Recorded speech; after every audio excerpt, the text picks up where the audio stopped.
Trailers. They just never stop. Kraven the Hunter, the third attempt to do a Spider-Man-free, Spider-Man-related film after Venom and Morbius. I guess fourth attempt because Venom had a sequel. But like, let's say franchise. And there's a few more planned after this. We'll see how those go. But this is an interesting one. The idea of Kraven the Hunter as his own story. I'll be really curious to see what kind of structure it looks like they're going to be placing on this. So let's take a look, shall we?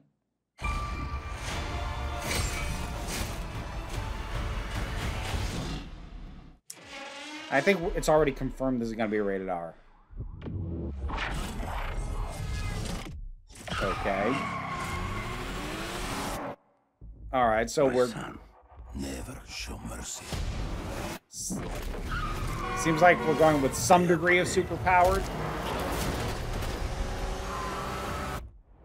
It's kind of varied whether or not Kraven had enhancements. Oh! Didn't realize Russell Crowe was in this. Or if I knew, I forgot. Boys, your mother is dead. She died because you sent her away. She was weak, sick in her mind. You know my business, yes? Power. Boy, yep. About strength. Definitely leaning into the R rating. Weakness. You will give our enemies an opening. Shoot. Shoot.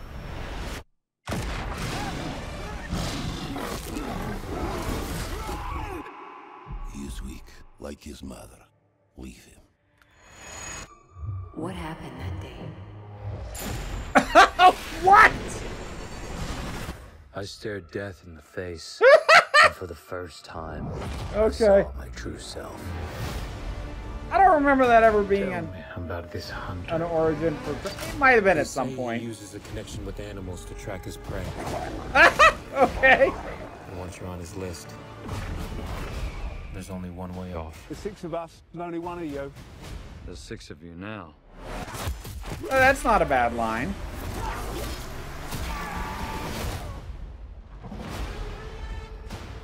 Why do you hunt? My father puts evil into the world. I take it out. Okay, so we're doing daddy issues revenge story.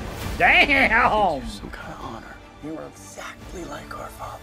Just another man hunting for a trophy. We're murderers. Isn't that what he taught us? You don't get to do that to me anymore.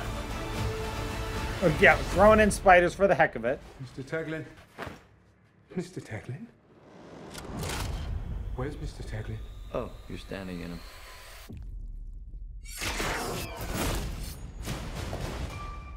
You're a goddamn lunatic. Oh, you just figured that out now? There's a...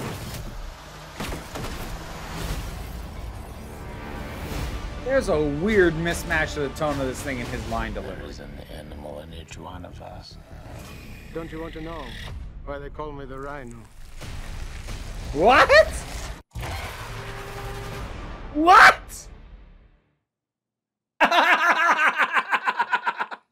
Okay. Okay.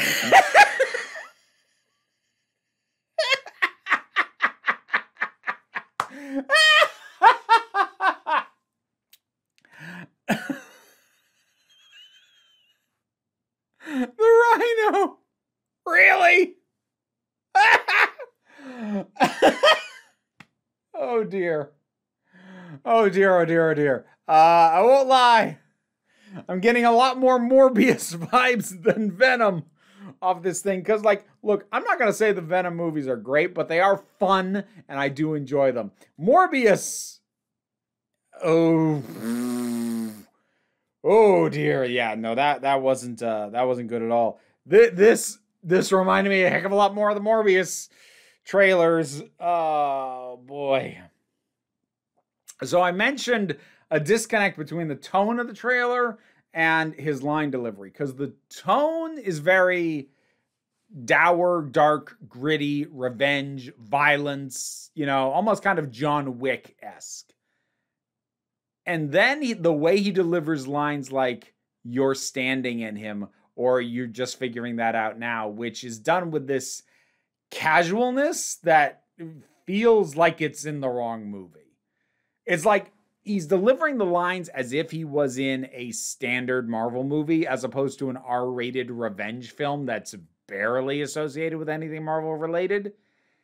And yeah, that's not quite landing right. And that's not a good sign, because if your lead is not on the same wavelength as the rest of your movie, which maybe that won't turn out to be the case. Either maybe the overall tone of the thing is not nearly as serious as the trailer would indicate, or maybe his overall delivery is a lot more serious, and the few tastes we got were like the only times he was lighthearted. I don't know. Either one's possible. But right now what you're presenting me is somebody who is too lighthearted for the tone of the story that he's in.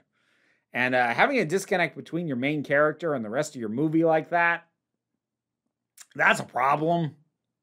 Especially because something like this, if it's going to work at all, you need to know what it is and you need to sell what it is. So, like, I'll come back to Morbius. Easily the best thing in that movie was Matt Smith, because Matt Smith knew exactly what movie he was in, and he read the assignment.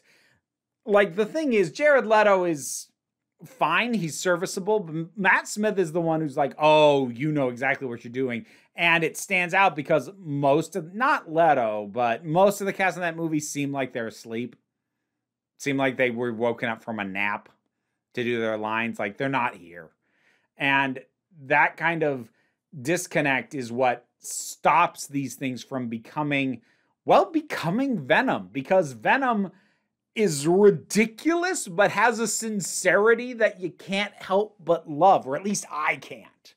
And this feels like it might be a little bit too self-aware for its own good. I don't know, we'll see. I can't say I'm planning to rush out into the theaters for this one, but I'll probably get around to it eventually. I got around to Morbius eventually, so, you know. But, whatever your thoughts are on this trailer, drop them down in the comments. Let's talk about it. Patreon pays the bills. That would be much appreciated, because on the trailer reactions especially, I'm generally not allowed to monetize because they get copyright claimed. And that is happening more than it used to. Studios that used to not do it have started to do it again. That's real annoying. But even if you can't help me out that way, like, share, subscribe are also of great assistance. But don't worry too much about it. We take a relaxed attitude around here, so you can just come on back next time you need a break.